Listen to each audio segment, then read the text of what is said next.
Well, it has been more than 3 decades since actor John Candy died from a heart attack at the age of 43. He made close to 40 movies in the 70s, 80s, and 90s, including classics like Planes, Trains, and Automobiles, Uncle Buck, Home Alone, Cool Runnings, and so many more. I'm a Mog, half man, half dog. Gus Polinski, polka king of the Midwest. Del Griffith, director of sales, shower curtain ring division.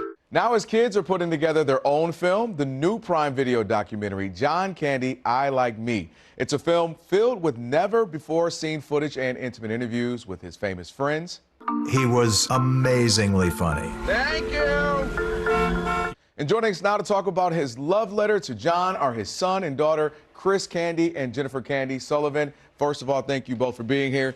Thank you so much. No, looking forward to it. I love it. Listen, we're going to get in a lot here. Let me just first start with saying, was a huge fan. And there's so many people that you don't realize, wow, they shaped my childhood. They're in so many different types of things. We'll start here. I'm going to start here with you, Chris. So much of John's life was shaped by his own father's early death. Can you tell me a little bit more about how did his dad's passing affect him? For him, it was like, what I noticed as a kid is that I'd lost my father when I was 8, and my dad had lost his dad when he was 5. And I was able to take that experience that I had and that Jen and I went through and put that in his childhood and realize maybe what he had gone through.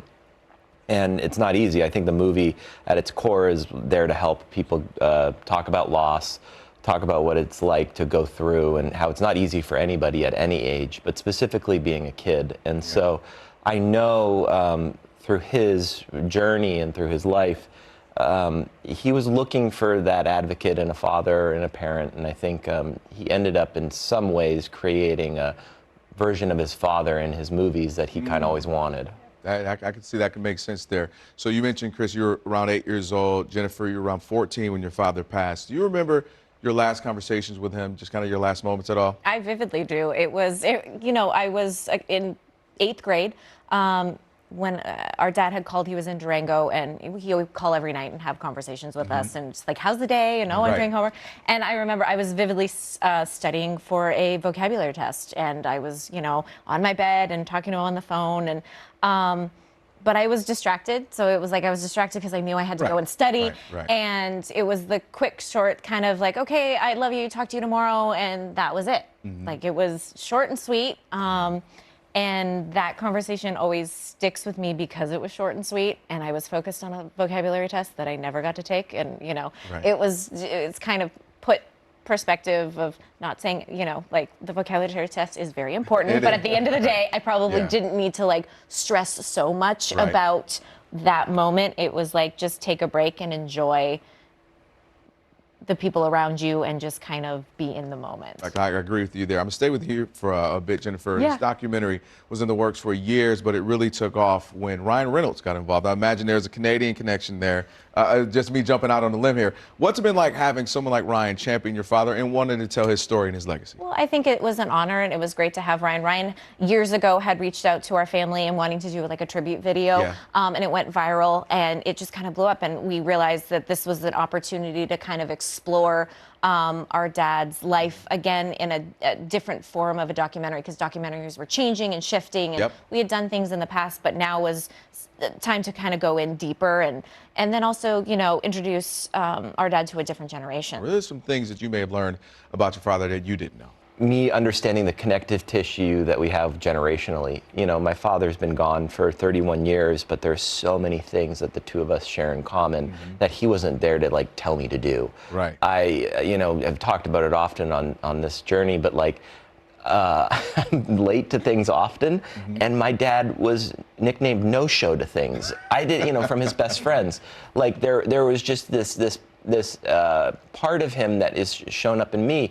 My stubbornness, his stubbornness, when you would listen in on these interviews that were being conducted by Colin Hanks, you would hear all of these similarities come through, and it was just shocking. And so that in itself was something that was new for me to understand. Of course, the doc is called John Candy, I Like Me. It's a famous line from Planes, Trains, and Automobiles. How is that also a statement about maybe himself, how he felt about himself? Yeah, it's a question that we asked in the very beginning, is like, does he like himself? And as you go through the movie and you work through it, it's without a doubt that he loved himself. He did like himself. but he grappled with things that all humans grapple with, and I think that is the nuance and the relatability to him. And I have to say too, like as we got to the end of the project and that title was becoming more and more the actual title of the movie, I realized that it was actually perfect because it was written by his dear friend John Hughes, the director who wrote and directed Planes, Trains, and Automobiles, and he wrote the line, "I'll like me." And we lost John some years ago as well, and that was a loss that was hard for Jen and I as well, because he was such a lovely person. And to know that John was contributing to this movie in that way was serendipitous. Yeah. And of course, we talked about some of the great classic movies, Home Alone being one of them. Macaulay Culkin is in the doc, and he was also at the film's premiere. And in the doc, Macaulay revealed that John was an ally for him through a troubled childhood. Either of you can just talk about what was that relationship like? I think our dad was very, it was fatherly. He was like, when he was on set, he looked out for all of his actors and his his crew. And so to see Macaulay, I think it was more so just like it would have been anyone. Like if it would have been any of his co-stars, he's like, "How are you? Like, are you okay?" Just checking in on you.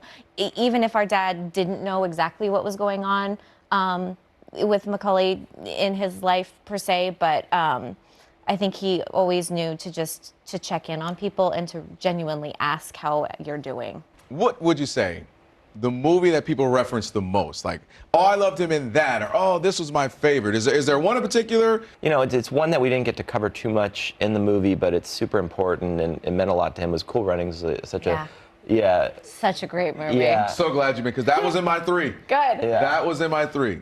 Cool Runnings. I loved his character in that. I loved the movie. That was great. A great message. We've noticed too, like a lot of people just resonate with that movie. Like of all of them, that one comes back, and I just know people from all over the world just are always like, it's just such a universally loved film. I just want to say, Chris and Jen, thank you so much for your time.